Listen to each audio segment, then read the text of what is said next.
Okay, so I'm going to be refuting the comments made by Sam and Augustine. So the opposition said that the current laws should be kept because it is hard to get guns due to the laws already set. So Augustine quotes, "It is unlawful for anyone convicted of a felony or is a drug addict, present or former, mental patient, ever committed for mental observation, or acquitted by reason of insanity to own or possess firearms." However, just this morning, President Donald Trump signed a bill revoking the Obama-era gun checks for people with mental illnesses. Basically, in short, Trump made obtaining guns easier for people with mental illnesses, and this was reported by NBC News and CNN. Also, going back to a quote I read earlier, Florida reported that 1,400 gun owners had pleaded guilty or no contest to a felony, basically contradicting the opposition's quote saying how it is tough to get guns. Sam stated that 79% of men and 80% of women felt more safe with a gun. However, he stated the reason behind this was because that they felt safe because another person may have a gun. Well, if you take guns out of the equation, you wouldn't have to worry about that other person having a gun. My opponent also claimed that it is not practical to take away handguns.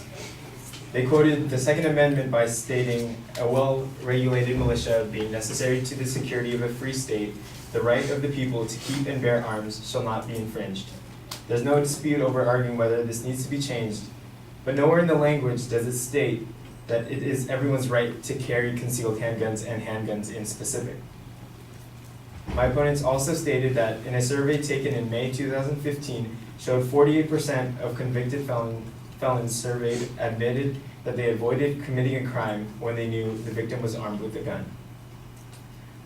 The opposition failed to state exactly how many convicted felons were used in the survey, so therefore the specific argument loses some credibility. And in reading in a similar article on the topic, the National Crime Report suggested that criminals are more likely to carry a gun if they suspect that victims may also be armed. The reason why was to deter victims from resisting. So although according to the opposition that felons avoided committing crime, they're still carrying the gun, which in my opinion, it still has a chance of committing a crime if they're still carrying the guns. And also adding to my point, the amount of people actually using a gun to protect themselves is very low.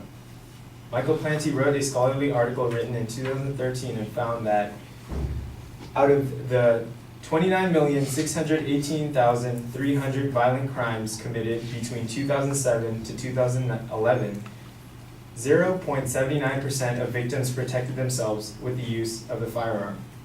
It was the least employed protected behavior.